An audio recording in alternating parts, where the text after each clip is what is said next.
to buy on Pinduoduo. Hello everyone, welcome back to our channel, and in this video I'm going to show you how you will be able to buy products on your Pinduoduo mobile application in your mobile device. So first of all, just open your Pinduoduo app, and if you don't have it, just go to your Play Store or your Apple Store, and after that just simply download the application in your mobile device. And once you successfully download the application in your device, just simply log into your account using your credentials. And if you don't have an account, just simply create one for yourself.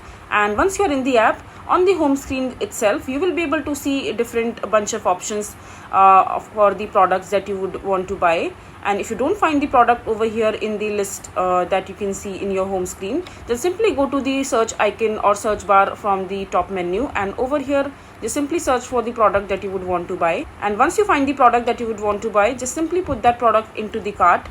Just simply click on it, and after that just simply click on add to cart. And once you put that product into your cart, just simply go to the checkout page and make this purchase happen using your credit or debit card or any other payment method option that is available with you. And just simply make the transaction while making the payment, or just choose for the different payment option that are available in the Pinduoduo app for you. So yeah, so that's how you will be able to buy on your Pinduoduo app. I hope you find this video to be helpful. So that is it for this video. If you find this video to be helpful, make sure to hit that like button, and don't forget to subscribe to our channel for more such informative videos, and I'll see you the next time.